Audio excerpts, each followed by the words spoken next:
esses dados que foram divulgados agora pelo diretor da Genial Quest.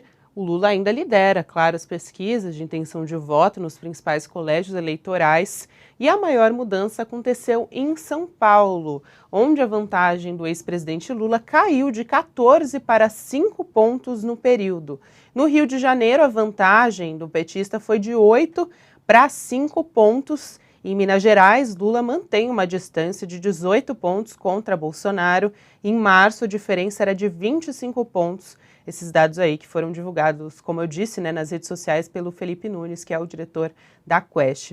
Thales, a gente já vinha falando de uma outra pesquisa antes, né, pela manhã, que já mostrava uma diferença ali, diminuindo, né, a diferença, mesmo que aos poucos, entre Lula e Bolsonaro. Agora tem pontos bastante importantes ali, né? São Paulo caiu bastante o número de intenções de voto relacionadas aí ao petista, né?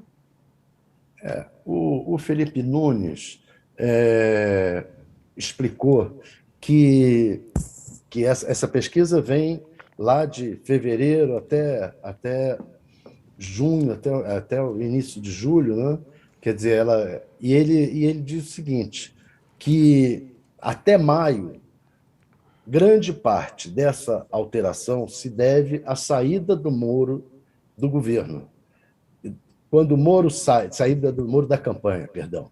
Quando o Moro sai da campanha, muitos dos votos dele foram para o Bolsonaro. E aí diminuiu a diferença entre o Bolsonaro e o Moro e o Lula, segundo o Felipe Nunes.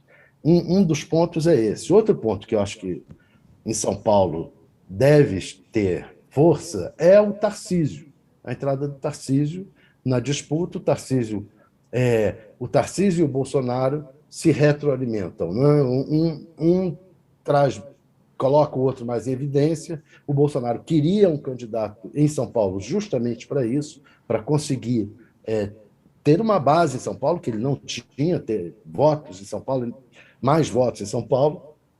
Por quê? Porque antes era ocupado pelos tucanos e o Garcia sozinho ia fazer o espaço ali que ele queria, possivelmente mais alinhado com a chamada terceira via, né? E acabou que o Rodrigo Garcia ficou sem muito espaço, e a própria Simone não evoluiu, e o Tarcísio, então, se tornou um bom gancho para o Bolsonaro em São Paulo. O Felipe Nunes também diz o seguinte, que se o Bolsonaro ganhar em São Paulo e empatar no Rio, se eu não me engano foi isso, ganhar em São Paulo e empatar no Rio, e o Bolsonaro não, se o Lula ganhar em São Paulo e empatar no Rio, ele ganha no primeiro turno. Ainda ganha no primeiro turno. Vamos ver se é isso mesmo. De qualquer maneira, a coisa tende a se aproximar e tende a chegar no dia da votação ali no limite. Há duas análises sobre essa questão da vitória no primeiro turno. Tem uma turma petista que diz que tem que ganhar no primeiro turno para o Bolsonaro não poder aprontar esses golpismos que ele está anunciando, porque vai ficar mais intimidado se perder no primeiro turno. E tem outros que dizem que, como a diferença acima de 50%, ou seja, se o Lula ganhar no primeiro turno, vai ser com uma diferença pequena em relação a todos os outros, pode ser que isso dê argumentos para as manifestações golpistas. O problema é que, daqui até a eleição, o grande assunto é medo ou não medo. Como se dá, como reagir a esse tipo de violência que está se colocando como bastante possível.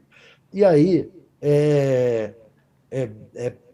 por um lado, é estranho que o Bolsonaro tenha diminuído a diferença. Eu acredito que essa violência que ele exala tenderia a atrapalhá-lo, e eu acho que vai ainda atrapalhá-lo. Pode ser que não tenha dado tempo ainda, né, Thales, disso ser É avaliado. muito, eu acredito que o eleitorado não vai cair nessa, né? O brasileiro não é tão cordial quanto já se falou, mas também não é essa loucura que está sendo colocada aí. A gente tem os gráficos também, vou aproveitar para colocar, depois dessa explicação do Thales aí para você, mostrando então a vantagem de Lula sobre Bolsonaro em cada um desses estados, né? Bahia, Minas, São Paulo, Rio de Janeiro, entre março, maio e julho de 2022.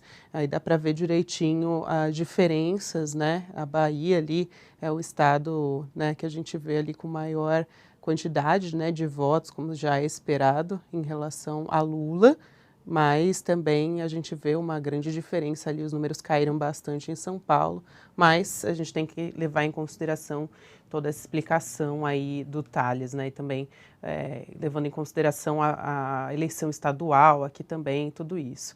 Tem a pesquisa também do Poder Data, só para não deixar de comentar, que a gente já tinha falado sobre ela, do site Poder 360, apontando estabilidade, com Lula em primeiro, oscilando de 44 para 43, na comparação com o levantamento de 2 semanas atrás, e Bolsonaro flutuando um ponto para cima, de 36 para 37, então a diferença entre os dois foi de 8 para 6 pontos percentuais, tendo uma margem de erro da sondagem aí de 2 pontos percentuais para mais ou para menos. É uma pesquisa com dados bem diferentes, né? Assim, que a gente tem acompanhado no Datafolha, Kennedy Alencar até fez essa observação de manhã, mas também mostra uma queda aí, né, da popularidade, ainda que oscilando para baixo, mostra uma queda das intenções de voto em relação ao ex-presidente Lula.